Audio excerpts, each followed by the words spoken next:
سڵاوتان لێبێ خۆشەویستان. لەم زنجیرە ڤیدیۆیەدا هەوڵ دەدەین کورتکراوەی زنجیرە کتێبێک بڵاو بکەینەوە. ناونیشانی کتێبەکەمان مەملەکەتی شەیتانە کە لەلایەن نووسەری بەناوبانگ ماکوان کەریم کاری نووسینی بۆ کراوە. ئامانجی نووسەر لە نووسینی ئەم کتێبە ئەوەیە کە چاواشەکارەکانی سیحر و جادوبازی ئاشکرا بکە.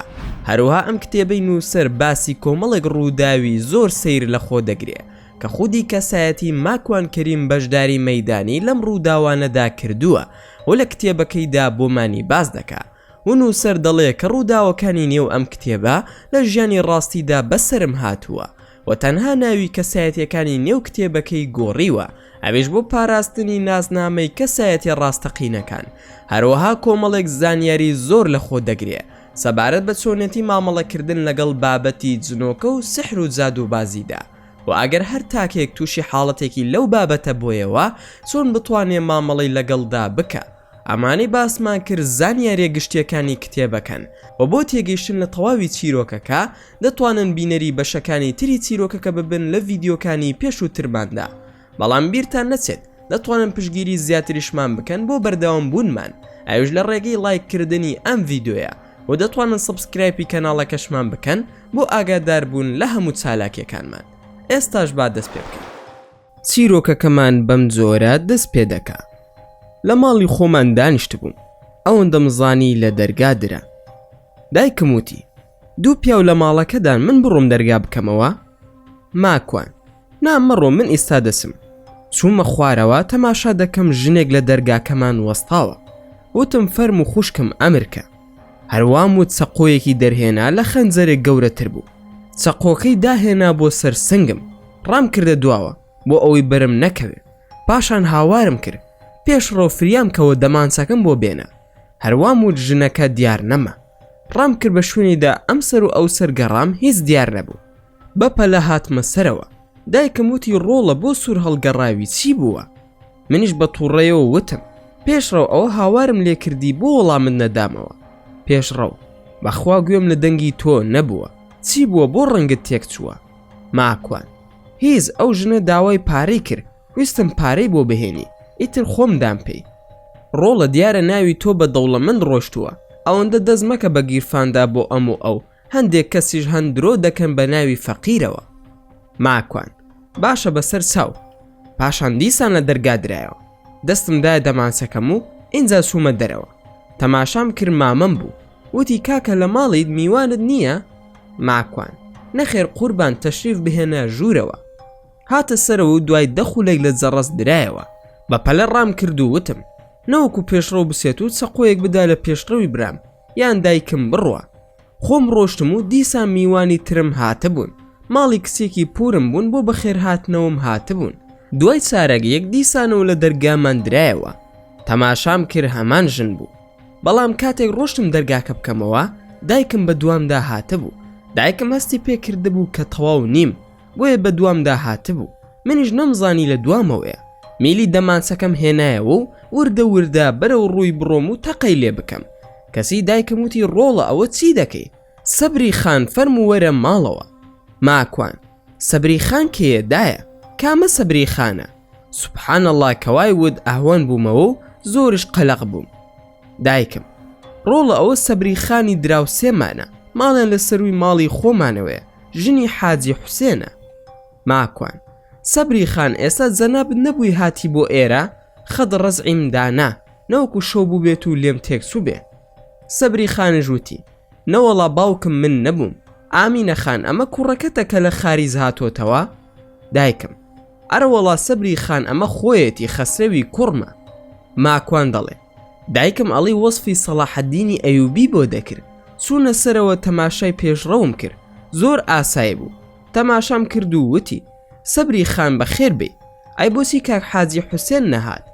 سەبری خان وەڵام منیش بۆ میوانی نەهاتوم، هاتم بزانم تەعزیەکەی برایمی مامە عەزە لەکوێیە. تەلەفۆنم زۆر کردبوو بۆ ئامینە خان هەڵی نەگر. دایکم ئۆی وەڵای ڕاست دەکەی بە خەسرە و گیان شەحنی تێدا نەمابوو چونکە زۆر تەلەفۆنم بۆی کرد کاتێک لە سەفەر بوو.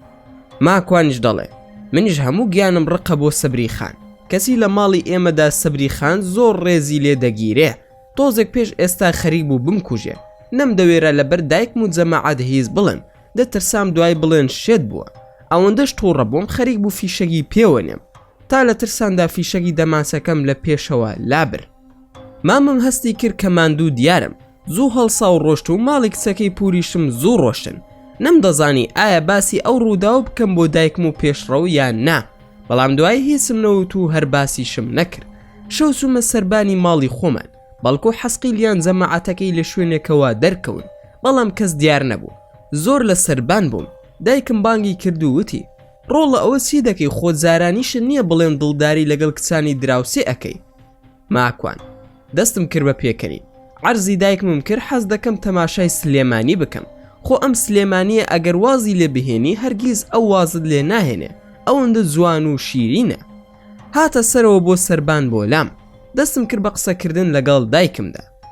ماکوان ئەرێ بەڕاز ئەو سەبریخانە کێ بوو دایە دایکم ژنی حاجی حوسێنە خەڵکی شار باژێڕن کاتی خۆی لە دەرەوە لە ناوچەکانی دەرمیانە و قەڵاتێ و جارەخۆ و پارێزان مێردی ئەم سەبریخانە پێشمەرگە بوو لای باوکت و زیاتر نامەی باوکتی ئەبر بۆ سەرکردایەتی ئەوە ماوەی ساڵێکە ماڵیان هاتۆتە ئەم گەڕەکە پێشتر لە زەرگەتە بوون هەتا بڵێ ماڵێکی چاکن و کوڕێکی هەیە ئەویش لە ئەڵمانیایە منیش هەرسی تەماشام کرد ژنێکی ئاسایی بوو زۆر مێشکم مەشغوڵ و ئاڵۆز بوو بەو ژنەوە خەوتم و نوێژی بەیانی چوون بۆ مزگەوتی عەلی کەمال پاشان لە مزگەوتەکەدا لە تەنیشمەوە مامۆستا ئەحمەدی مەلافایەقی لێبوو عەرزم کرد کە دووعام بۆ بکە چونکە پێویستیم بە دووعای خێرە دڵم زۆر تەنگە و ترسێکش لە دڵمدا دێت و دەڕوا هەر ئەو بەیانیە لە مزگەوتی عەلی کەمال فەرمووی ئەم دووعایە بخوێنە چاک دەبی هەستم کرد ئەو پیاوە زۆر موبارەکە خوای گەورە مەحفوظی بکە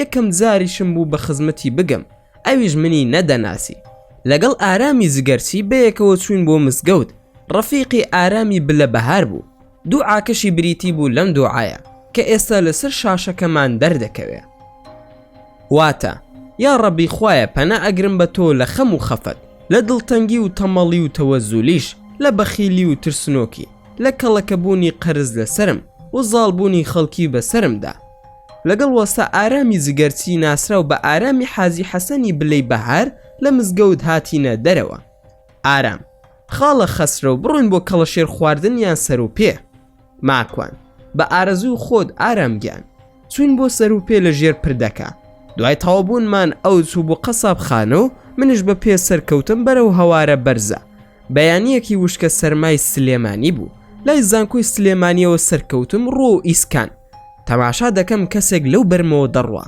کە ئاوڕمدایەوە بەلایدا پیاوێکی ئاسایی بوو نزیک بۆیەوە لێم و وتی ماکوان نەسناسم منیش زۆر تووڕە بووم لێی وتم کاکە یان هاوڕێیەتی مەکەن یان کاتێک پێویستم پێتان بوو وەرن بۆ لام ناکرێت بە ئارەزووی دڵی خۆتان ئامادە بن ناکرێت دوێنێ شەو هیچ و پوچێک خەریک بوو بمکوژێ هەرسی چاوەڕێتان بووم نە حەسقیل و نەڕاقی کەستان دیار نەبوو ناسناس ماکوان تۆ ئێمە موسەخەر نەکردووە تا ئێمە لە بەردەستتدا کار بکەین خۆ کۆیلە نین لە لای تۆ ئەزانم دوێنێ شەو زۆر بێتاقەت بووی بەڵام ئێمە ناتوانین بە ئارەزووی دڵی تۆ لەلات بین ماکوان ئەی ئێستا چی دەکەی فەرموو لێرانە بڕۆ لاسۆ لە پێش چاوم با فیشەکێکت پێوە نەنێم لە دوامەوە حەسقیل پەیدا بوو حەسقیل ماکوان بۆوە تووڕەی کاکە وا نابێ خوا شاهێدە مەترێک بەرز بوومەوە بە ئاسماندا ئەوەندە ترسام ماکوان بەخوا حەسقیل تۆ لەوان هیچ و پوستری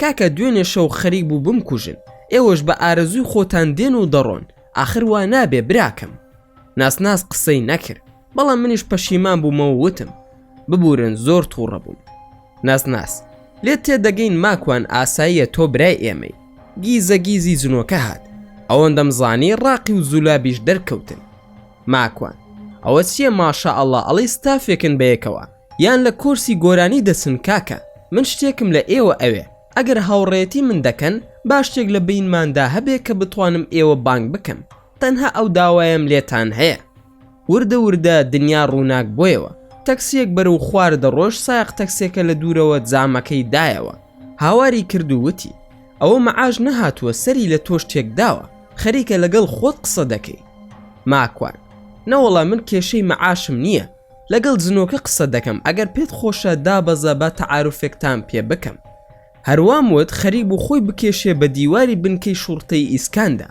کە جاران بە تەواڕێکە ناسراو بوو. جەماعەت پێدەکەنین ڕاقی ماکوان مامۆستاکەی ئێمە دەیەوێ ئەمڕۆ قسەت لەگەڵ بکات و بتبینێ. ماکوان جا لە خزمەتی دامنۆرەی ئەمیشە قەیچێکە با ئەویش بناسین. زولا چۆن ئێوە بانخواز و مەلا و زاناتان هەیە؟ ئەو کەسەش مامۆستای ئێمەیە و زانایە و لە وڵاتی سعودیە خوێندوێتی و لە خزمەت زانایانی ئێوەدا. ماکوان بەڕاستە؟ وەڵا ئەمە گرینگە. ناوی چییە؟ ناس ناوی شێخ بەرقانە یان مامۆستا بەرقان. حەز دەکەی بڕۆین؟ ماکوان ئەرێ وەڵا مەمنونیش دەبم. خەتێکیان کێشە بە دەورمدا وتیان چاو بن و قێنە ماکوان. تاکانێکمدا وەک تەکانی مەسعەد وا بوو لە ترساندا چاوم کردەوە تەماشام کرد ئیسکانی چی و سلێمانی چی. لە نێوانی دوو شاغدام و چوار دەورم هەموو دارە و کەسم لە تەنیژ نییە. جەماعەتیش لام نەماون. ماکوان هاوارم کرد ڕاقی حەزە ناس ڕاقی کاکە من لە کوێم بیکەن بە خاتری خوا پێم بڵێن. هەندێک ئاەتم خوێند و زیکر و دوعام خوێن. لە پڕ گوێم لە خوڕەی کانیاوێک بوو لە دوامەوە کە ئاوڕمدایەوە پیاوێکی ڕیش سپی بوو کە لە سۆفیەکانی هەورامان دەسوو زلی ئەفغانی لەبەردا بوو. وتی مامۆستا ماکوان ئەسەلام عەلەیکوم وەڕەحمەت اللهی وبەرەکاتوه. ماکوان وعەلەیکوم ئەسەلام وەڕەحمەت اللهی وبەرەکاتوه. جەنابتان مامۆستا بەرقانن؟ بەرقان بەڵێ مامۆستا ماکوان من ئەوم. براکانمان نانمان بۆ ئامادە دەکەن. ماکوان لە دڵی خۆم داوتم ئێستا ئێسقانی دنیامان دەرخوارد ئەدەن. سوپاس من نانم خواردووە. بەرقان برسی دەبێتەوە تا ئامادەی دەکەن. کاکە ماکوان من ناردوومە بە شوێن تۆدا بۆ ئەوەی هەندێک شت هەیە بیزانی. بەشی یەکەمی مەملەکەتی شەیتانم خوێندۆتەوە. لەگەڵ ئەو برای ئێمەدا کاری باشتان کردووە و شتێکی باشن نووسیوە. بەڵام نوقستانی زۆرە بۆیە بانگم کردی تا بتوانی ئەم نوقسانیانە پڕ بکەیتەوە چونکە لە ناو وڵات و مەملەکەتی ئێوەدا ئەو زانیاریانە نییە. با خەڵکیش ببوونی تۆ ببوونی ئێمەشەوە تووشی فیتنا نەبێ. هاوکاریان بکە و ئێمەش هاوکاری دەکەین. ماکوان بارەکە الله فیکم. قوربان وەڵاهی ئەم قسەیەم زۆر بەدڵە بەڵام کێشە لەوەدایە پیاو کەمە بەستم ئێمەی مرۆڤە بە تایبەت خۆم دەڵێم بڕوام بە هیچ نەماوە. زۆر زار ئەڵێم تۆ بڵێ شێت بوو بم و حاڵەتی نەفسیم تەواو نەبێ. بەرقان نا مامۆستا ماکوان خێرێکی باشت دەست دەکەوێت و ئێمەش و ئێوەش لە دەست یەکتر نەجاتمان دەبێ. ماکوان زات چۆن؟ ئەزانی من دوێنێ شەو شتێکی زۆر سەیرم بەسەردا هات جەنابی شێخ بەرقان. جەنابی نەسناسیش دەڵێ ئاگادار بووین دوێنێ شەو خەریک بوو بمکوژن. کەسی ئەو برایەمان دەڵێ ئاگادار بووین. آخر برایەک ئەگەر ئاگاداری شتی وا بێت ئەوە برایە؟ بەرقان ڕاست دەکا ئاگادار بووین دوای ڕووداوەکە خۆ ئێمەش علمی غەیبمان پێ نییە وایە یان نا؟ ماکوان بەڵێ وایە من باسی علمی غەیب ناکەم بەڵکو ئێوە جیهانێکی تایبەتن و لە ئێمەی مرۆڤ زووتر زانیاریتان دەست دەکەوێت. بەرقان ئەوەی دوێنێ شەو هیچ نەبوو ترساندنی سەسیل بوو بۆ تۆ و بەس. ئەو چەقۆیە هیچ نییە بەڕیشت بکەوتایە لەوانەیە ببورایتایەتەوە لە ترسە بەڵام هیچ نەبوو چەقۆش نەبوو لە بەرساوی تۆدا کرابوو بە چەقۆ. ئێمە ناتوانین ئالەتی خۆتان بەکار بهێنین بەس دەتوانین بتان ڕفێنین و بتان خنکێنین. ئەویش ئەو کارە ئێمەی موسڵمان نایکەین بەڵکو بەشێک لە شەیتانەکان دەیکەن ئەوانەی کە پەیمان و کۆنتاکتیان هەیە لەگەڵ ئەو خەڵکانەدا کە دوورن لە خودای پەروەردگارمانەوە یان کۆمەڵێکی زۆر لە ئێمەی جنی بەیەکەوە بین و لێمان بکوژن. ئەو کات ئازارتان پێدەگەێنینەوە. دەنا چەقۆ و ڕوبەڕووی ئێوە زۆر ئاستەمە و بیریشی لێ مەکەرەوە. ئەوە فرت و فێڵی سەسیلە. پێشتر دەبوو بتزانی بە لەگەڵ شاهینە قەڵە و ئەو کاریان نیشان دابوویت وایە یان نا؟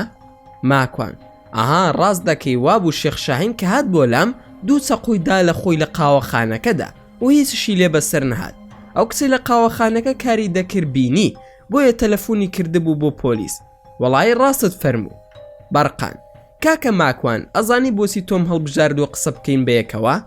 ماکوان نەوەڵا شێخگیان. بەرقان ئەم هەموو جنۆکەیەت لە بەردەستا بووە داوای هیچت نەکردووە بۆ خۆت هەز ناکەی ئەو شتێکی زۆر سەیرە لە ئێوەی مرۆڤدا؟ ماکوان ڕاستە هەموو جارێک ویستومە داوای شتێک بکەم لە ڕاستیدا بەڵام بە هۆکاری کێشە و سەرقاڵی خۆم بیرم چۆتەوە. خۆ ماڵی ئەو برایانی لای تۆشم ئاوا کرد بە ئارەزوی خۆیان پەیدا دەبن و دێن و دەڕۆن. ئەمڕۆ گلەی ئەوەم لێکردن. بەرقان آخر وانە بێ ئەو کات تۆش دەبی بە ساحیر و لە ساحیرەکان ئاماژت بۆ دەکرێت. ماکوان پەنا دەگرم بە خودا، خوای گەورە بمان پارێزێ لە سیحر و جادو. چۆن شتی وا دەکەم؟ بەرقان دەزانم تۆ شتی وا ناکەی. شێخ عوسەیمین و شێخ بن باز لە فتواکانیاندا دەفەرمون دەشێت زنی وەک ئێمە هاوڕێتی لەگەڵ مرۆڤدا بکەن، بەڵام مسلمان نابێت داوای هیچ شتێک لە براجنۆکەکانی بکە، چونکە دەبێتە شەریک بۆ خوادانان و بابی جادو بازی و سحرەوە. زۆر زار لە پیاوچاکانی ئێوە کەسی باشی ئێمە هاوڕێ بووە، تاکە کارێکە کردوێتی لەگەڵیدا بۆ شەو نوێژ خەبەری کردوتەوە یان بۆ نوێژی بەیانیان. ماکوان زازە ناوی بەرقان من زیاد لە 200 بەردی گران بەهای چاکم لە حەسقیل و ڕاقی داوا کردووە، کەواتە ئەوە سحرە؟ پاشان سەرچاوەکانی شێخ عوسەیمین و بن بازم پێ بڵێ بێ زەحمەت. بەرقان بە دڵنیایەوە پێت دەڵێم لە کتێبی ئەلمەجموع الفتاوی لە هەردووکیاندا هەیە لە بابی سحر و جن و مەلائیکەت. ئەو بەردانش کە ورد گرتووە ئەوە جائیز نییە کە بە منیشیان ود لیان تووڕە بووم. هەروەها لە مەجموع فتاوی شێخ بن بازدا هاتووە بە هیچ شێوەیەک مرۆڤ نابێت داوا لە جنی بکا کە هاوکاری بکە بۆ بەدەزێنانی گەنجینەی کۆن و نوێ لە ژێر خاک، یاخود دۆزینەوەی ئەو تاوانانەی کە مرۆڤ لە نێوان خۆیاندا دەیکەن با ئێمەش بیزانین. دەبێتە شەریک بۆ خوادانان.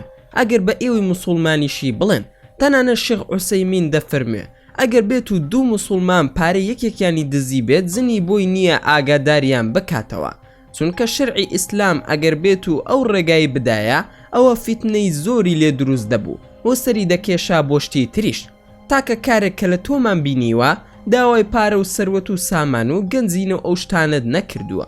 ئەو بەردانی عەبدوڕەحمانی حەسقیلیش ئامۆژگاری دەکەم بیگەڕێنیتەوە بۆ ئەویش و ڕاقیش. ماکوان بە خۆشحاڵیەوە هەرچوومەوە نەرویز هەمویان ئەدەمەوە. لێرە چەندانەیەکم بۆ دایکم و ئەوان هێناوەتەوە، دوای ئەیدەمە دەست یەکێک لەو بەڕێزانەی لای جەنابتان. عەبدوڕەحمانی حەسقیل و ڕاقی لە لاماندا پەیدا بوون و وتیان جەنابی بەرقان ناکرێ بە دیاری ئێمە پێشکەشی ماکوانی بکەین؟ بەرقان بە مەرجێک داوای شتی تر نەکات و ئێوەش هیچی بە قسان نەکەن. ماکوان نادەستان خۆش لە من دینەکەم لا گرینگە و هیچم ناوێ، ئەوانەشیان ئەدەمەوە. سوپاسی حەسقیل و ڕاقی گیان دەکەم، بۆ چیمە خۆ نایکەمە ملم. بەرقان ئاساییە بۆ دین و قیامەتی خۆتان دەڵێم، مادام ئێوە هەموو ئەهلی ئیمانن خوای گەورە پشت و پەناتان بێ، چونکە ئەو دیاریەی کە دراوە بۆ خۆشەویستی نێوانمانە. پێغەمبەری خوددا درودی خودای لەسەر بێت دەفەرموێ دیاری پێشکەشی یەکتری بکەن بۆ ئەوەی خۆشەویستی زیاد بێت لە نێوانتاندا. ماکوان باشە سوپاستان دەکەم. ئەی جەنابی شێخ بەرقان ئەو ئافرەتم بۆ باز بکە. دوای کە بوو بە ناسیاوی دایکم و سەبری خان و سەبری خان شوێنی کەوتە بوون.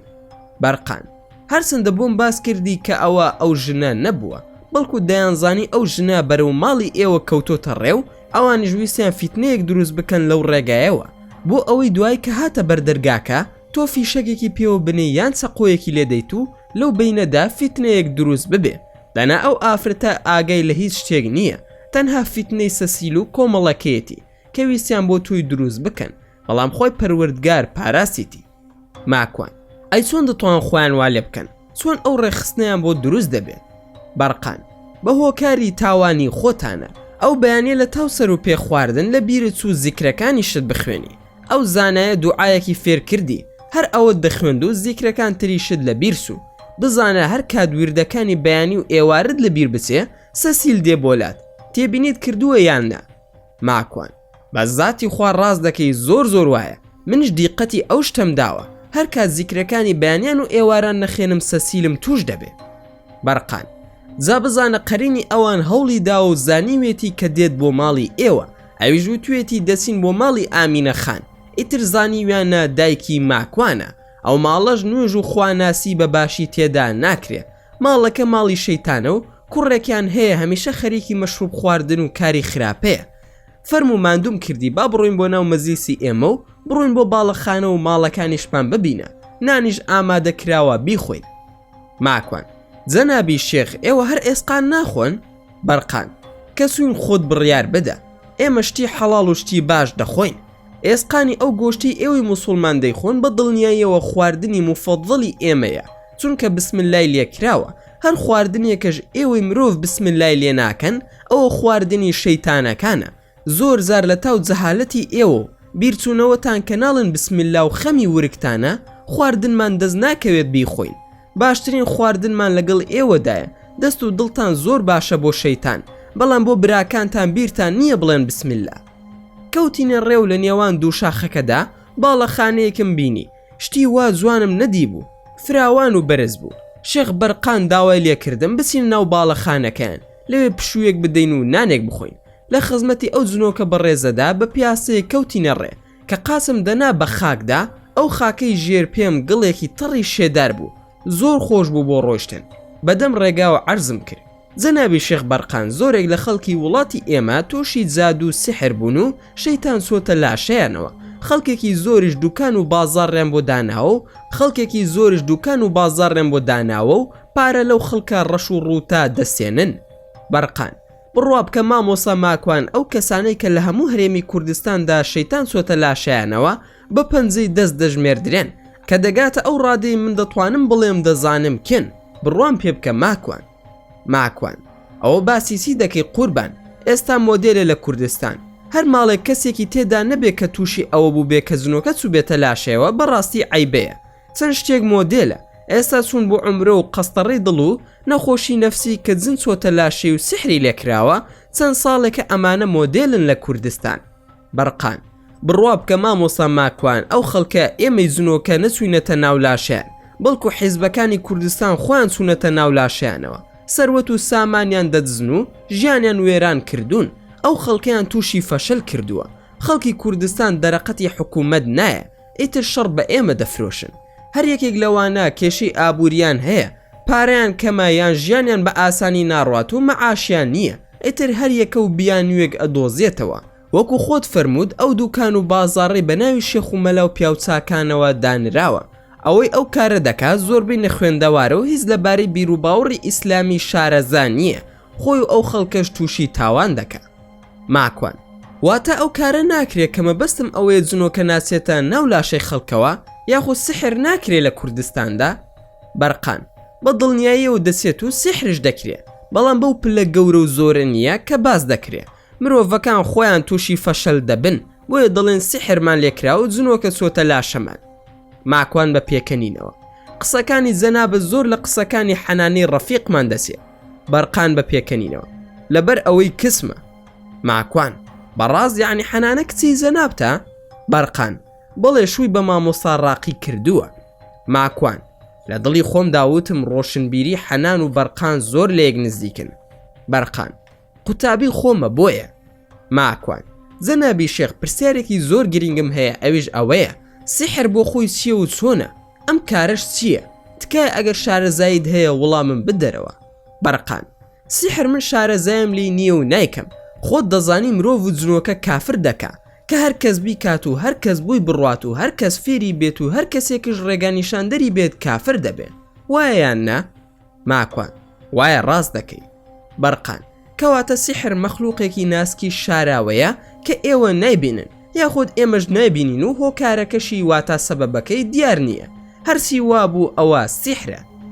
ماکوان واتە ئەگەر کەسێک بە فێڵش بیکات دەسێتە بابی سحرەوە کە سەبەبەکەی دیار نەبوو، خۆ ئەوە ناوێن لێ ناوە فەن و هونەر و سرک. بەرقان زانایانی ئیسلام ئەوەشیان ناو سحر. ماکوان کام زانە؟ بەرقان زانایانی ئەهلی ئەم ئیسلامە لە مرۆڤەکان. بۆ زانیاریت زانا لە ناو جنۆکەدا بۆ زانستی شەرعی قسەی لێ وەرناگیرێ، تەنها لە مرۆڤ قسە وەردەگیرێ. زاناکانی ئەم ئیسلامە زۆر بە جوانی ڕوونیان کردوتەوە، بەڵگەشیان ساحیرەکانی فیرعەونە. خودای گەورە دەفەرموێ لە بەرساوی خەڵکی گوریس و عەسا و دارەکانیان دەکرد بە مار و دڕۆژ، خۆڕاستی نەبوو فێڵ بوو. ئەوەی کە ئێستا مرۆڤ ناوی ناوە فەن و هونەر، کەواتە فرت و فێڵی هەر شتێک بە چاوی خەڵکی هۆکاری دیار نەبێت ئەوە سحرە. ئاەتەکەش دەفەرموێ واتە پاشان لە ڕۆژ و کاتی دیاری کراودا موسا بە جادوگەرانی وت سیتان پێ فڕی بدەن و سیتان لە دەست دێت درێغی مەکەن. پاشان ئەم ئاەتە هات واتە جادوگەران هەرسی پەت و گوریس و دار و گۆچانیان هەیە فڕیاندا و وتیان بە یارمەتی و دەسەڵاتی فیرعەون هەر ئێمە سەردەکەوین و هەر ئێمە دەیبینەوە. پاشان ئەم ئاەتە هات واتە موسا گۆچانەکەی فڕێدا هەرسی درۆ دەلەسە و گوریس و داریان هەبوو، هەر هەمووی هەڵوەشاو لە ناویدا. پاشانم ئایەتە هات واتە ئیتر دەست بەجێ جادوگەران خۆیان پێنەگیرا لە بەرامبەر حەقیقەتەوە، سوزدەیان بر بۆ پەروەردگاری باڵا دەست. پاشانم ئایەتە شات وتیان ئێمە باوەڕمان هێناوە بە پەروەردگاری جیهانەکان. ماکوان جەنابی شێخ سحر چەند بەشی هەیە؟ بەرقان 2 بەشی هەیە. بەشێکیان دەرمان و پرژاندنە، نوشتەکردنە لە شێوەی دوعا، هەرچەندە ناویان ناوە دەرمان، دەنا هیچ دەردێک چارە ناکە بەڵکو خەڵکی دەردەدار دەکا. بەشێکی تری بەستن و فوتێکردن و عەقدە، قوربانی کردنە بۆ شەیتان. بەشی یەکەمیان خەڵتەی سحرەکان دەگیرێتەوە و دەرخواردی ئەو کەسە ئەدرێ کە سحری لێ دەکرێ، یان دەپرژێنرێ بە ماڵدا و بە سایارەکەیدا، یاخۆ لە شێوەی نووسین و تەڵیسم و دوعاکردندا دەکرێت لەگەڵ ئێسقان و مو و هەندێک شتی تریش. بەشی دووەمیان تایبەتە زیاتر بە ساحر و شەیتانەکان، وەک ئەوەی بەستنی خەڵکی و نزیکردنەوەی 2 کەس لە یەکتر و قوربانی کردن بۆ شەیتان و بەندایەتی کردن بۆ شەیتان، یاخۆ شەریک دروستکردن بۆ خودا. ساحر و شەیتانەکان ئەوەیان زۆر پێخۆشە. ماکوان باسی بەشەکانمان کردو، پێناسەی سحریشم زانی. ئەی زۆرەکانی سحر سین و چەند بەشە؟ بەرقان سحر 7 زۆری هەیە. یەکەم سحری درۆزنەکان و کشدانیەکان یان کلدانیەکان. ئەم جۆرە زادووە لە خاکی بابلەوە هاتووە کە ئەستێرە و بورزەکانیان دەپەرست، وا هەستیان دەکرد گۆڕانکاریان بۆ دەکات تا خودای گەورە پێغەمبەر ئیبراهیم عەلەیهی السەلامی بۆ ناردن. ئەمەش ئیبن کەثیر باسی کردووە ڕەحمەتی خوای لێبێ. دووەم زادووی وەهم و ڕوح و کەسایەتیە بەهێزەکانە. ئەم جۆریان لە ڕێگەی جنەکانەوە ساحر خۆی فەرز دەکات بەسەر مورید و ئەو خەڵکانی دێنە بەردەستی، تاوایان لێ دەکا هەموو بە پیرۆز تەماشای بکەن. کاریگەری لە ڕێگەی شەیتان و جنۆکە خراپەکارەکانەوە دروست دەکات لەسەر خەڵکی بەردەستی. سێم جادووی جنی زەوی. ئەم جۆرە جادووە جادو بازەکە هەرسی زۆری شەیتان هەیە بەکاری دەهێنێت لە جادو سحرەکانیدا، واتە دەبێتە کۆیلەی شەیتانەکان و قوربانیان بۆ دەکات تا سحرەکەی سەر بگرێت. چوارەم وا بەستەبوونی دڵ. ئەم جادووە بانگەشە بۆ ئەوە دەکا کە گوایە ئیسمی ئەعەظەمی لایە و بە دڵنیایەوە بەس بانگەشەی درۆیە. ئەم جۆرە بۆ ئەوەیە کە گوایە ناوی هەرە گەوری خوای لایە و بەو ناوەوە داوا دەکا، ئیتر هەرسی بوێ خوا ئەیداتێ. ئەمەش زۆرێک لە شێخ و ئەوانی بە ناوی تەریقەتەوە ئەو ساختە سێتیە دەکەن. پێنجەم تێکەڵکردنی دەرمان و مادە کیمیایەکان بۆ سەر لێ شێواندنی خەڵکی و تێکەڵکردنی ئەو مادان و دروستکردنی تەقینە و دووکەڵ و ئەو جۆرە شتانە. ئەمەش هەرە زۆرێکی ترە کە زانانی ئیسلام باسییان کردووە. شەشەم زادووی ڕێخستنی ئەندازەی. ئەمەش لە ڕێگەی تەلیسمەکانەوەیە کە هەمووی نووسینی شەیتانە و بە گەورە ڕاگررتنی شەیتانە و قسە وتنە بە خودای پەروەردگار و جاری واهەیە لە ڕێگەی وشە قورئانیەکانەوە دەنووسرێ، بەڵام پێسەوانە دەکرێتەوە بۆ شەیتان، خوای گەورە بەکەم ئەناسێنێت پەنا بە خودا.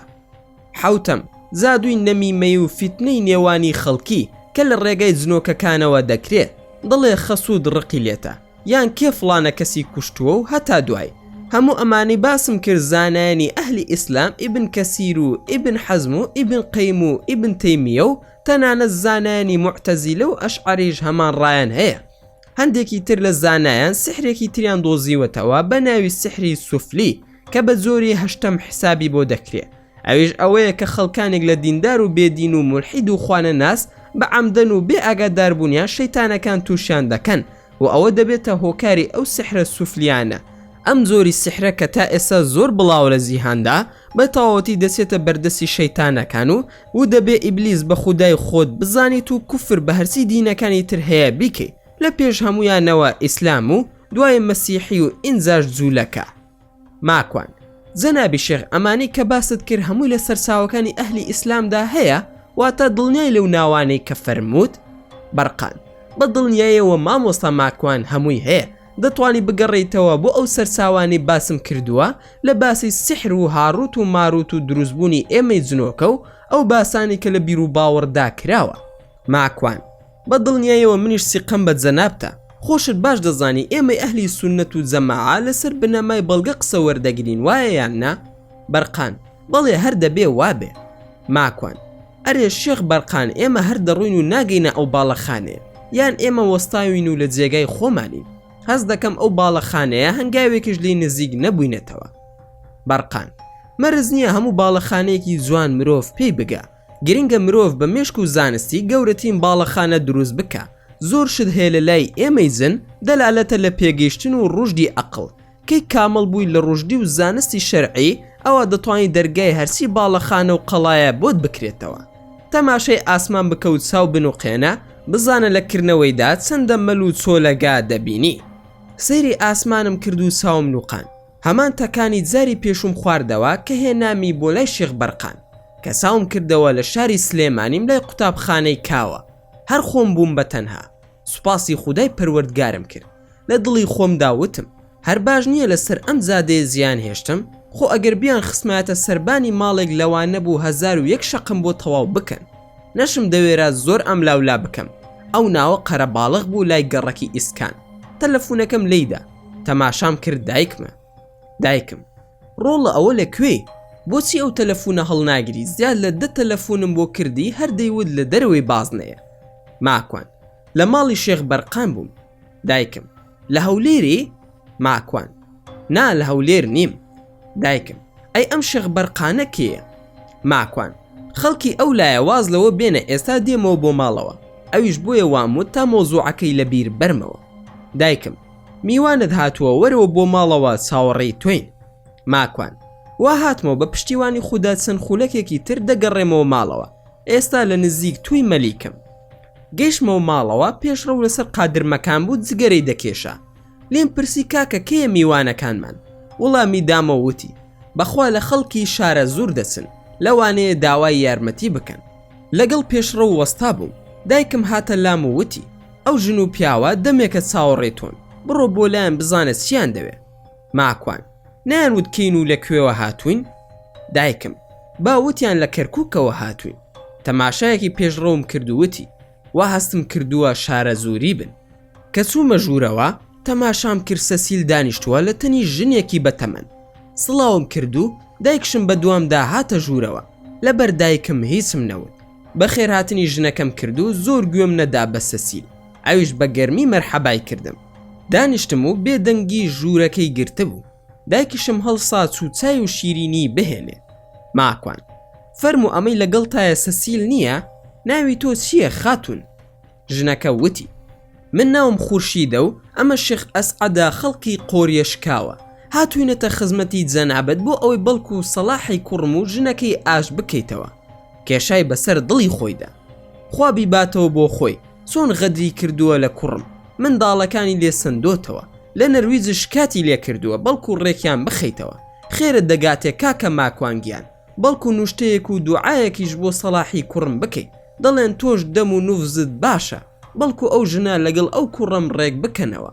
شێخ ئەسعەدیش هاتووە لەگەڵمدا. خوا ماڵەکەی ئاوا بکە. زۆر هاوکاریم دەکات و پیاوێکی موبارەکە لە کەرکووکەوە هاتووە بۆلات بۆ ئەوەی بە خزمەتی جەنابەت بگا. ماکوان ڕووم کردە سەسیل و وتم شێخ ئەسعەد تۆ دڵی چی؟ خورشید خان بەو باشیە باسی تۆ دەکا. ئەوە دوعایەک شتێکی بۆ ناکەی. شێخ ئەسعەد کاک ماکوان منیش ناردویانم بۆ لای جەنابەت. وتیان بەڕێستان هاوکاری خەڵکی زۆر دەکەن. دوێنێ لە ڕادیۆی ڕوودا و نەوە باسی جەنابتیان کرد کە هاوکاری ئافرەتێکت کردووە. ماکوان لە بەرچاومدا شێوەی دەموچاوی شێخ ئەسعەد دەگۆڕا. ڕوخساری لە سەسیل دەگۆڕا بۆ دەموچاوی کەسێکی تر، بەڵام نزیک بوو لە شێوەی سەسیل. منیش وتم لە خزمەتتاندام قوربان، ئیجازەم بدەن ئێستا دێمەوە خزمەتت. هەڵسام چوون دەست و دەموچاوم بە سابوون شۆرد و دەست نوێژم گرت و وتم نەکو ماندوو بم. ئایەتل کورسین و مەعوزەتەین و زۆرێکی تر لە دوعاکانم خوێن. شێخ ئەسعەد دانیشتە بوو قسەی زلی دەکرد لەگەڵ دایکم و خورشید خاندا. لەو ژوورەدا نوێژم کرد کە ئەوانی لێبوون. دایکم ڕۆڵە خۆ هێشتا نیوەڕۆ نەبووە. ماکوان نوێژی چێشتەنگاو بوو دایە، لە بیرم سوبوو بیکەم بۆیە بە قەزا گێڕامەوە. شێخ ئەسعەد ئەی باوکەکەی باوکم ئەم ئیسلامیانە دڵێن نوێژ ناگەڕێتەوە، تۆ کارێکی باش دەکەی دەیگێڕیتەوە. نەی دەزانی کە من نوێژی سونەتم گێڕاوەتەوە. ماکوان منیش زانیم ئەم شێخە فڕی بە هیچەوە نییە، بۆیە لێم پرسی ئەی شێخ ئەسعەد تۆ نوێژ دەگێڕیتەوە یان نا؟ زانیم فڕی بە نوێژەوە نییە و ئاگای لە نوێژش هەر نییە. شێخ ئەسعەد ئەی سۆ نایگێڕمەوە باوکی من. ماکوان ئەی باشە جەنابی شێخ ئێوە لە بنەماڵەوە شێخنیان لە بەرماڵەوە. شێخ ئەسعەد کاکە ماکوان ئێمە شێخی ئەسڵین ئەولادی پێغەمبەرین درودی خودای لەسەر بێ. ماکوان: زاکاک شێخ کوا پێغەمبەر درودی خودای لەسەر بێ منداڵی هەبووە تا ئێوە لەنەوەی ئەو زاتە بن. شێخ ئەسعەد: ناکاکە ماکوان ئێمە دەسینەوە سەر حەسەن و حوسەین. ماکوان: زا ئەوانە کوا دەستنەوە سەر پشتی پێغەمبەری خودا، ئەو دوو کچە زا بەڕێزەی پێغەمبەری خودا دەستنەوە سەر ئەبوو تاڵیب و ئەویش کافرە، ئیتر ئەو شێخایەتی لەکوێوە سەرچاوی گرتووە. ماکوان ئەڵێ: من هەر زوو زانیم زاهیلە، زۆر بە ناشرینیش قسەم لەگەڵ دەکرد، چونکە من گومانم هەبوو 190 کەسە سیل بێ، هەرچیشم دەکرد لەو مەتەڵە تێنە دەگەیشتم، خەریب و تووشی ئەعساب دەبووم، شەرم و ترسم لە دایکم بوو، ئەگەر ئەو نەبوایە هەر کە چوومە ژوورەوە بەنیازی ئەوە بووم پەلاماری بدەم، بەڵام دەمزانی کە دوایی دایکم دڵی لێم زویر دەبێت ئەگەر لە میوان تووڕە بم. دایکم بانگی کردم لە ژوورەکە هەڵسام و ڕۆشمە دەرەوە، بە تووڕێیەوە وتی: ڕۆڵە ئەوە کێ فێری کردووی ئابە و شێوەیە قسە لەگەڵ میوان بکەیت؟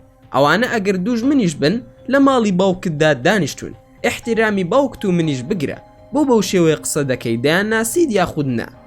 ماکوان: نەوەڵا بەس هەست دەکەم ساختە چین. دایکم: بە هەستی تۆ نابێت، داوای هیچیان نەکردووە، لە ماڵی دنیا داوای یارمەتی دەکەن لێت یان بەڵێ یان نەخێر جوابیان بدەوە، تۆ حەقسیە بەسەر شێخ و ئەم پرسیارانی تر کەل و پیاوەی دەکەی، ئای بەڕۆڵە لە ماڵەکەماندان.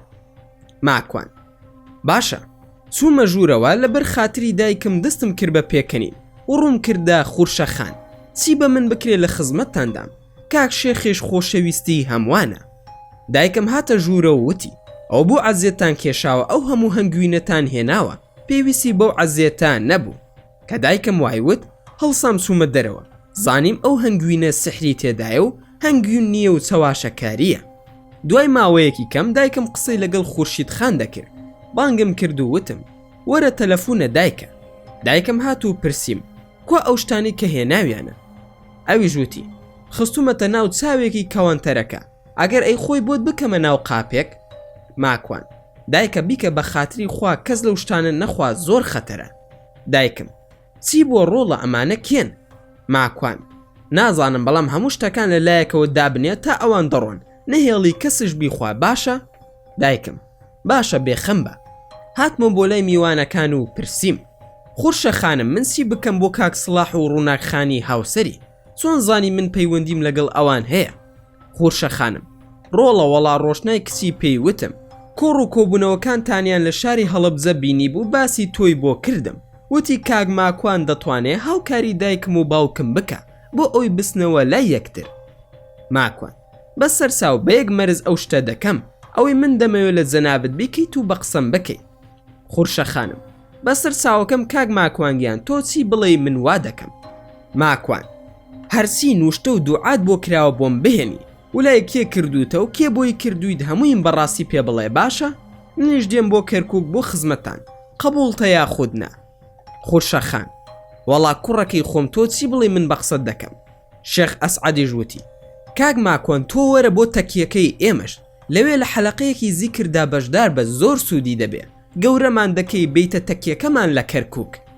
ماکوان: خۆتان گەورە و بەڕێزن کاکە شێخگیان، سنگم خەریک بوو ئەتەقی لەگەڵیاندا دانیشت بوو، ئەوەندە دانیشتنێکی ناخۆش و بێزارکەر بوو، سروشی خۆم وایە کە مەزیسم پێخۆش نەبێت زۆر بێتاقەت دەبم، کە قسەشم پێ بکەن وەکو ئەو وایە بە شەق قسەم پێ بکەن. باش بوو ڕۆشتن، هەرچەندە دایکم زۆر خوڵقی گەرمی کردن کە بمێننەوە، دایکم ماڵی ئاوا بێ هەرنەی دەهێش بڕون، هەستم بەوە کردبوو کە ئەوانە شەیتانی دنیایان پێوەیە. مێشکم ماندوو بوو، خۆم کردە ناو جێگا خەوم لێکەوت. پاش تێپەڕبوونی چەند ڕۆژێک لە هاتنی ئەوان چوون بۆ کتێبخانەکەی سەرمەد بۆ لای کاک عەبدوسەلام بۆ ئەو سەرچاوانی کە شێخ بەرقان باسی کرد. لەوێ هەندێکیم دەست کەوت و هەندێکیش لە ئینتەرنێت تەماشام کرد، هەمووی ڕاست بوو، بەڵام ئەوەی بۆم شیتڵ نەدەکرا شێخ ئەسعەد و ڕوخساری سەسیل بوو. بەقەدەر هەموو ئەم جیهانە پێویستیم بە عەلی یەمەنیە و ئەویش لە جێگای حەقی خۆیدایە. ماندووم و زۆریش ماندووم لەو هەموو ڕووداوە سەیر و سەمەرانەی کە دەیبینم، هەمووی جێگای باسە، لە خۆم ئەترسم تووشی وەهم بوو بم، ئەترسم لە ناو دنیای سحردا بم و ئاگام لە خۆم نەبێ، تاکە دڵخۆشیم ئەوە بوو کە سوپاسی خودای گەورەم دەکرد و دینداری و ئیمانم بەهێزە و بیرکردنەوەشم زۆر بەهێزە، ڕووداوەکانی پێشووترم لە منداڵیەوە دەهێنایەوە، تاکە دڵخۆشیم ئەوە بوو کە سوپاسی خوام دەکرد و دینداری و ئیمانم بەهێزە و بیرکردنەوەشم زۆر بەهێزە و ڕووداوەکانی پێشووترم لە منداڵیەوە دەهێنایە مێشکم تا ئەو کاتەی بێدار بووم بۆ ئەوەی بزانم کە ئایا دەتوانم زاکیرە و فیکر و تواناکانی بیرکردنەوەم بجوڵێنم، چونکە هەر کەسێک زنۆکە لە لاشەیدا بێت ناتوانێت بیرکردنەوەی خۆی ڕێک بخا، قسەی حەلق و بەلق دەکات و توانای ڕەبتی باسەکانی نییە بەیەکەوە. من ڕۆژانە کۆڕم هەبوو لە هەڵبجە و خوورماڵ و سلێمانی و هەولێر و کۆیە، هیچ خەوێکی ناخۆشم نابینی، بەڵکو هەر بگرە خەویشم نابینی، چونکە ئەوەندە ماندوو دەبووم کە سرم دەکردە سەرسەرین یەکسەر خەوم لێ دەکەوت. دەشم زانی ئەو کەسانی کە سحریان لێکراوە خەوی ناخۆش زۆر دەبینن و تەنانەت لە کاتی خەودا چەندین جار ڕادەپەڕن. من کاژمێرێک و تەلەفۆنێکم لەسەر زەنگدا دەنا بۆ نوێژی بانی، ئینجاش خەبەرم نەدەبەوە و تا دایکم لە خەو هەڵی دەساندم. بە هەموو شێوەیەک لە نیشانەکانی سحر و جنۆکە دوور بووم. خواردنیشم باش بوو، بەیانیان بەقەدەر دوو کەس نان و چایم دەخوارد، چونکە من خۆم لادێیم، زۆرم حەز لە کەبابە، ڕۆژانە دەسوم بۆ کەباب خواردن و ئیتر لە ماڵیشەوە هەردەم خوارد. هیچ شوێنێکم ئازاری نەبوو و لە بەندایەتیدا تەمبەڵیش نەبوو. حەزم بە دینداری بوو، کاتی ئەوەم نەبوو گوێ لە گۆرانی و مۆسیقا و ئەو شتانە بگرم و ئولفەتی پێوە بگرم. ئاسایی بوو لە لام گوێ لە مۆسیقا و دەنگە خۆشەکانی وەک هێمن پێنجوێنی و بیلال کەیوانی و شەهرام منسووری و هەتا دوایی بگرم، بەڵام زۆر بە کەمی گوێم بۆ دەگرتن. لەو لایشەوە مێشکم پڕ ببوو لە قسەکانی شێخ بەرقان. قسەکانی زۆر جوان و لۆژیکی بوون، زوو دەسوونە دڵەوە، لە هەمان کاتدا ئیمانی و شەرعی بوو. دوای ئەوەش بیرم لەوە دەکردەوە ئەمەوێ بسمەوە لایەن و دنیایە کارم پێیانە. هەمووی هەفتەیەکم ماوە لە کوردستاندا، دەبێ بگەڕێمەوە بۆ نەرویز. فکرم لەوە دەکردەوە کە ئەو جێگای لەگەڵ شێخ بەرقان بۆی چووم کوێ بوو، ئەی بۆچی منیان نەبردە باڵەخانەکە. دنیایەک پرسیار لە مێشکمدایە، لە هەمووی سەیرتری قسەی ناڕاستم لە حەسقیل و حەنانە و ڕاقیەوە بیستووە. ئێوارەیەک لە بازارەوە دەگەڕامەوە، چەند کوڕێکی بەڕێزم لەگەڵدا بوون، بەرەو زادەی پیرەمێر دەڕۆشتین. جێگایەکیان نیشان ئەدام کە گوایە چاپی زۆر هەرزانە. لە ڕێگادا حەسقیل و ڕاقیم بینی، تەماشا دەکەم بەو بەری زادەکەوە پیاسە دەکەن. منیش ئۆتۆماتیکی ئاگام لە خۆم نەما و هاوارم کرد و وتم: حەسقیل ڕاقی. ئەو کوڕانی کە لەگەڵمدا بوون دەستیان کرد بە پێکەنین و وتیان: کاک ماکوان مەگەر حەسقیل نەمردووە، خۆتۆ لە مەملەکەتی شەیتان دەڵێ حەسقیل مردووە و کوشتویانە. منیش هاتمەوە سەر خۆم و دەستم کرد بە پێکەنین و وتم: بەو کوڕی ڕەفیقم دەڵێم حەسقیل، ئەویش ئاگای لێمان نەبوو ڕۆیشت. ئاوڕێکشیان لێ نەدامەوە، بەڵام چاوم لە سەریان بوو. داوای ئیزنم کرد لەو کوڕانەی هاوڕێم و وتم: ئێوە بڕۆن وردە وردە، من پێویستم بەو هاوڕێمە و دواتر دەگەڕێمەوە لاتان. یەکێک لە کوڕەکان ناوی کاگ ئالان بوو، بە پێکەنینەوە وتی: دەچیت بۆ لای حەسقیل کاگ ماکوان؟ منیش بە پێکەنینەوە وەڵامیمدایەوە وتم: بەڵێ مامە ئالانگیان، ئێستا دێمەوە خزمەتتان. منیش چوومە جادەی ئەو بەر، ئێوارانی سلێمانیش قەرەباڵغا، بە تایبەت ئەو جادەیە. هەرچەندە بە پەلەش ڕۆشتم، بەڵام لێم ون بوون و بۆشم نەدۆزرانەوە. ئیتر زۆر بێزار بووم، چوومەوە بۆ لای هاوڕەکانم. چوینە چاپخانەکە و دوای ئەوەی کارەکانمان تەواو کرد زیا بووینەوە. منیش تەکسیەکم گرت بەرەو ماڵەوە، لە ترافیکی پەیکەرە کۆنەکەی کاوەی ئاسنگەر بە بەری ئیبراهیم پاشاوە. دیسان حەزە و ڕاقیم بینیەوە. بە سایق تەکسیەکەم وت: ببوورە من لەو بەردا دەبەزم. خێرا دابەزیم و چوون بۆ لای حەسقیل و ڕاقی. ماکوان: ئارێ بەڕاست ئێوە بۆ لە بازار وا دەکەن، بۆچی خۆتان ون کرد؟ ڕاقی: ئێماڵت ئاوا بێ لە سلێمانی لەناو ئەو خەڵکەدا ئێمەت لەگەڵ بووینایە بۆ ئێمە قسەت بکردایە، خۆ هەرچی خەڵکی لەویا بوو دەکەوتنە شوێن و دەیانوت ماکوان کەریم شێت بوو بۆ خۆی قسە دەکا. لێرەوە وەرە بە ئارەزوی خۆت قسە بکەین و بە پیاسە لەم کۆڵانە سەر دەکەوین. بەڵام با تەلەفونەکەت بەدەستەوە بێ، هەر کۆڵانێ خەڵکی زۆری تێدا بوو قسە بۆ تەلەفونەکەت بکە، ئیتر کەس هەستت پێ ناکە. حەسقیل ژووتی: ماکوان چۆنی؟ شێخ بەرقان بەلاتەوە چۆن بوو؟ ماکوان: بیرم کەوتەوە، حەنانە کچی شێخ بەرقانە؟ ڕاقی: ناوەکو کچی وایە، چونکە دایکی حەنانەی موسڵمان کردووە، ئەوی هێناوە. حەنانە کچی کەسێکی ترە، بەڵام دایکی حەنانە خێزانی شێخ بەرقانە، ئەویش فێری زانستی شەرعی کردووە. ماکوان: پێویستەکە بگەڕێمەوە بۆ لای شێخ بەرقان، کاری زۆرم پێیەتی، چۆن بگەڕینەوە بۆ لای؟ حەسقیل: ئەوە بەدەست ئێمە نییە، تا شێخ خۆی ڕێگەمان پێنەدا ناتوانین، بەڵام بۆ شتێک هاتوون بۆلات بۆ ئەوەی بۆ دڕون بکەمەوە. ماکوان: خێرە حەزە گیان چی بووە؟ حەسقیل: کە خۆت کرد بە ماڵی خۆتاندا شێخ ئەسعەدت بینی ڕوخساری لە کێ دەچوو؟ ماکوان: وەڵا دەموساوی لە سەسیل دەچوو. حەسقیل: زوان بیر بکەرەوە کاتێک کە لە ماڵی مامۆستەفا بووین لە نەرویز کە تۆ لەگەڵ هێرۆ و ئازیز و دواتر عەلی یەمەنی دانیشت بووی، خوا لە هەمویان خۆش بێت کە مردوون، تەمەنی ئازیزش درێژ بێ کە باوکی هاتە ژوورەوە ڕوخساری لە کێ دەچوو؟ ماکوان: ڕوخساری لە تۆ دەچوو. حەسقیل: ئەی ئافرین، کەواتە کاریگەری شەیتانەکانی لەسەرە و شەیتان بە ئارەزوی خۆی یاری پێدەکا، تێگەیشتی یاخودنا؟ ماکوان: ئەی ڕەحمەتت لێبێ، وەڵڵاهی ڕاست دەکەی، ئێستا تێگەیشتم. ڕاقی: زاماکوانگیان ئێستا بۆ ئەوە هاتین. لە پڕ حەنانە هاتوو وتی سارێک دێت ماکوان هەڵدەگرێ کە ئاوڕمدایەوە کوڕێکی ئامۆزان بوو، وتی کاکە سەرکەوە بۆ بەتەنها ئاوا دەگەڕێ. سڵاوم لێ کرد و سواری سیارەکەی بووم، جەماعەتیش دیار نەما. هاتمەوە ماڵەوە، 3 ڕۆژم ماوە بۆ گەڕانەوە. دایکیشم دەڵێ ئەی ناسی بۆ ماڵی ئەو ژنە بۆ کەرکووک؟ لە ڕاستیدا حەزم بە ڕۆیشتن نییە و دەڵێم ئیشەکەی ئەوان لە نەرویز هەل دەکرێ. دایکم: ئەرێ ڕۆڵە ئەو هەنگوی نوشتانەی هێناویانە چی لێ بکەم؟ ماکوان: بێزگە لە هەنگوین شتی تر چییە؟ دایکم: تۆزێک بنێشتی کوردی و گەزوی سەوزەی خواییە. ماکوان: دایەگیان بێ زەحمەت لەکوێدایە؟ شوێنەکەی نیشاندام و هەموویم فڕێدا. دایکم: بەخوا لە تۆ تێناگەم، نازانم بۆ ئەو شتانت فڕێدا. لەم قسانەدا بووین خوڕشە خانم پەیوەندی کرد و وتی ماکوانگیان کەی دەی بۆ ماڵمان؟ عەرزم کرد و وتم بەخوا کاتم نەماوە، ئینشاڵڵا بۆ کاتێکی تر دێمە خزمەتم، 3 ڕۆژی تر دەگەڕێمەوە بۆ نەرویز و بەخوا سیارەشم نییە بێم. وتی جا ڕۆڵە گیان، سەلاحی کوڕم دەنێرم بێتە خزمەتت، بدهێنێت و بشت باتەوە. ڕۆڵە هەر پێم خۆشە نانێک لە ماڵەکەماندا بخۆیت و دایکی جەنابشتان بهێنن بۆ ماڵمان، بەخوا بەقەدەر خوشکێکی خۆم خۆشم دەوێت و دڵم پێی دەکرێتەوە. ماکوان: بەسەر ساو دێمە خزمەتتان، بانی دێم لەگەڵ کاک پێشڕەوی برام لە خزمەتتاندا دەبم، پێویست ناکا کاک سڵاح بێت، خۆمان بە سارەی کرێدەین. ماکوان: نادایە تۆ مەیە، ماندوو دەبیت و کەرکووک خەتەرە نەکو تەقینەوە ڕوو بدە. دایکم: جاکەوایە ئێوەش مەڕۆن. ماکوان: ناسارم بڕم، چونکە ئەوەندەی ودوەرە لەبەر دڵی ئەو دەڕۆم. هەر چۆن بوو قەناعەتم کرد بە دایکم کەنێت، چونکە نامەوێت دایکم هاوڕێیەتی ئەو ژنە بکە. دەزانم خراپە و خەریکی زاد و سحرا بەبێ ئەوەی بەخۆی بزانێ. دوای تەلەفونەکەی خورشید خان تەلەفۆنم کرد بۆ برایمی ڕەفیقم و وتم تاقەتت هەیە بەیەکەوە بۆ کەرکووک بڕۆین؟